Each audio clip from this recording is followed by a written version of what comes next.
Hi BookTube, it's Connie and CMF 1267, and I just wanted to come on here, do a quick video, and some people have already done this, but I wanted to talk a little bit about audiobooks. Um, it's kind of funny, human nature, I don't know. I remember when I got my Kindle and people were like, oh, well, I just like the feel of a real book in my hands. And now that I listen to audiobooks, I get the people, oh, I can't listen to audiobooks. And I kind of had that attitude about audiobooks when people would say that they read, I read 100 books last year. And I'm thinking, how can you read 100 books? Do you not work? To me, that was like crazy. So I will say that last year I consumed 130 books. Now, I never thought, and I started off slowly because I think the month of January I only got through 4 books and maybe 5 or 6 books in February, and then it took off. But audiobooks is how I did it because I work a full-time job. I teach spin classes, so I basically have 2 jobs, even though one of them is at the gym, which I always used to say I can either work out or I can read because for whatever reason I just couldn't combine the two. If I was really hard going at working out, I was not reading at all. I would come home and just watch TV. And if I was reading, I wasn't working out. So, because working out took away from my reading time. So, and then the other thing was, when I got my Kindle, I was reading a lot, and I think that was probably the one year that I actually read. There was like 2 years. Like the first year I got my Kindle, I think I read 44 books. I got my Kindle in March or April, so from March or April through December I read 44 books, and then the next year I think I read like 60, somewhere between 62 and 68, I'm not sure which one it was, books, and that was the most. And then I kind of felt like I burned out a little bit. The next year I dropped down to like 40 some books, and then down to 26 some books, and then there was some health issues, and my sister passed away, so there were things that happened. But during that time, my sisters were always big readers, and I used to ask them, oh, have you read this? Or are you reading? What are you reading now? And they kept telling me once they got in their 40s, they're like, I can't read anymore. I pick up a book and I fall asleep. So I just didn't get that, but I turned 40. I got into my 40s, and then the same thing started happening to me. As soon as I would pick up a book, I wouldn't even get half a page down, and I'd fall asleep. And I've just found that audiobooks help me to get through that. So even on weekends when I could actually sit down and read, I typically have a copy of the physical book as well as the audiobook, and I'll listen to the audiobook and follow along in the book, and it helps me maintain my concentration. It tends to help me not fall asleep, although sometimes I do still fall asleep. But in my defense now, not only am I 50, but I teach those spin classes, and I teach them at 5:45 in the morning, Monday through Friday. So I'm up at usually around 4:30 every morning, and I try to go to bed early, but I tend not to get to bed until after 10. So, if I can get to bed between 9 and 10, that's great, and get about 6 hours sleep. But so I am kind of tired a lot. But anyways, I am able to continue consuming my books while I'm driving in the car to and from work. I don't have a long commute. It's only about 15-20 minutes. But I don't listen to audiobooks on my way to the gym in the morning. For whatever reason, I just can't listen that early in the morning. So on my way to the gym, it's silent. I don't want to hear anything, music, nothing. And then I teach my class, and then on my way home from the gym, which is about 15-20 minutes, I will pick up whatever audiobook I'm listening to and listen to it on my way home. Sometimes I sit in my car in my driveway until it gets to a point that I want to stop, but sometimes I just have to, turn it off whenever. And then I go and get ready for work, and then on my way to work, another 20 minutes I get to listen to the audiobook. If I have time, or if I feel like it at lunch, I might listen to some more and follow along in the book. But typically it's just in the car and then when I get home. So I have several apps that I use. Now you can use Audible, which a lot of people talk about Audible. It's $14.95 a month, and that's for 1 credit. There's several levels that you can purchase into. So for 1 credit a month, which is 1 audiobook a month, you can pay $14.95, and then you can choose to pay a higher amount for 2 credits and another higher amount for, I don't know if it goes up. I know at one point it goes up to like, oh, I can't remember. I should have researched this better. But there's like different levels, and like one of them, the highest level, you pay for it all at once, and you can buy all the audiobooks that you want at once. If you want, you don't have to wait monthly. And I don't know if that's like comes out to be 24 or 36 audiobooks a month, but it's pretty pricey. It's like $100 and some, and you have to pay it all up front. So that's one way that I purchase audiobooks. That's where I purchase them. But I found that I don't always want to own them. So I found Playster a couple months ago. Now, Playster started out as $14.95 a month, and they had probably 97% of the same audiobooks as Audible.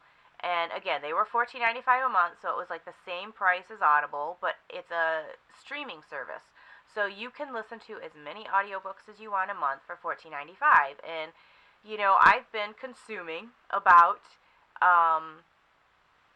averaging about $10 a month, maybe a little bit more. So you figure $10 a month at $14.95, it's what, $1 a book, a little over $1 a book. So yeah, it was worth it. Unfortunately now, Playster has gone to a tiered level as well. You could still pay the $14.95 a month, but you're only going to have access to about 40,000 books. And if they're doubling their price to stay with the books that, like where I was at, which is over 100,000 books that you have to choose from audiobooks. So I decided to go ahead and raise it, and I was going to see how that worked out, and I was thinking I might just get rid of Audible, because a lot of times what I'll do with Audible, this is another thing with Audible. So if you have a Kindle and you buy a Kindle book, and I've gotten past buying Kindle books as soon as they come out. I try not to buy brand new books off of Kindle because I don't read them right away. So why pay? And I will not pay. I was an early adopter to Kindle, and that was when Amazon kept 99% of their ebooks were $9.99. And then they had the big lawsuit with Apple and the publishers all trying to screw over and become a conglomerate, and they ended up raising prices of ebooks. I got like a class action settlement off of it. I think I ended up being able to buy like, I don't know, I got like $25 or something from that class action settlement and was able to buy a couple ebooks. But yeah, so I am just someone who refuses to pay more than $9.99 for an ebook, and I found that I don't read them right away anyway, so why purchase them right away? So what I have found, as a Prime member too, I just found this, you know, once a month we get the Kindle First books, which they're brand new releases. You're getting them before they're actually released. You can pick one for free. And I found that they tend to have the audiobooks on there. So I get the book for free, and they're not like big name authors. But you can get the audiobooks for just like $1.99. So I ended up purchasing a bunch of those audiobooks. So sometimes if you buy the Kindle book, you can add the audiobook for a much cheaper price than, like, I won't use a credit. If it's under $14.95, why would I use my Audible credit for the audiobook to add it to, which I wouldn't, you know, a lot of times they're like $7.95 or they're $5.99. And if I get the ebook for like $3 and I can add the audiobook for $5 or $7, then I'll do it. So I don't use credits for that. So I'm kind of thinking I might get rid of my Audible just because of that. But I do use Playster a lot. And then the other resource that I have is my library. I guess now a lot of libraries are coming out with this new app called Libby, which does their audiobooks. My library still has, oh great, now it just slipped my mind. The other one that,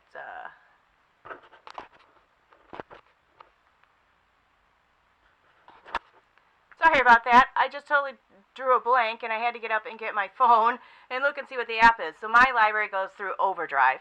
And Overdrive, The only thing about the library, when I first started with the Kindle, nobody had them, but they didn't have a huge selection of ebooks. I don't even know if they had audiobooks at that time, but now everybody's into ebooks and audiobooks, and so a lot of times I have to be put on a wait list, um, which, is fine. I can wait for books, but you get them for free, and I can get them for 3 weeks, and so you just have to make sure that you listen to them in that time. And what I do like about the app, sometimes I will get the CDs. I will sometimes get audio CDs if I can't get the digital audiobook. But what I don't like about it is that they do record audiobooks very, very slowly, and you don't have the opportunity to speed speed up CDs, where I tend to listen to my audiobooks at about 2 times the speed if it's an American speaker. If it's someone with a real heavy English accent, I might have to slow it down to 1.5 to 1.75, but that seems to work well for me. But anyways, yeah, so I wanted to just come on and talk a little bit about audiobooks and some of my recommendations for audiobooks. I really liked the Lincoln and the Bardo audiobook. I really liked the audiobook for The Martian. I really liked the book that I just finished, which is The Chilbury Ladies Choir, was a fantastic audiobook. The narrator for 2 of Frederick Backman's books, she did Britt Marie Was Here, and she did My Grandmother Asked Me to Tell You She's Sorry. She is fantastic. I really loved those audiobooks, and I also liked the audiobook for A Man Called Uva and Beartown, both. A Man Called Uva, the narrator was actually an actor. I want to say his name is George Byrne, but I don't know. I know his first name is George. I'm not sure about his last name, but he used to be an actor. I grew up in the 80s. I was in high school in the 80s. I graduated in 86, and he was a big actor in the early 80s in all those, like, Molly Ringwald movies and the John Hughes movies and things. And, so he narrated A Man Called Uva, and that was a really good one. So off the top of my head, also, I got through the book 4321, which was nominated for the Man Booker by Paul Auster, and a lot of people, that was a chunker, and I got through it because of the narration. I probably wouldn't have finished that book if I had picked it up to read it. And that's a lot of the books that I ended up consuming last year. That's how I got through all the Game of Thrones books, was through listening to them. I just could not read them. Probably fantasy is going to be that way for me because it's not a genre I normally pick. So I just wanted to say, I wanted to come on and talk a little bit about audiobooks. Those are the things that I have listened to. Those are the apps that I use. And I think that if you don't give audiobooks a try, especially in your car, you're really missing out. It's a different way of consuming books, but your brain processes it the same way. And as a matter of fact, a couple years ago, and I don't remember what doctor it was, but they were like, do your brain a favor and try to stave off dementia by listening to audiobooks at 2 times the speed, because it works your brain. Your brain has to work to keep up with it. So reading and listening to audiobooks both work your brain, and in a way that is healthy for your mind. So, yeah. Okay. So that's all I wanted to come on and talk about, and I hope everybody has a great day, and I will talk to you later. Bye.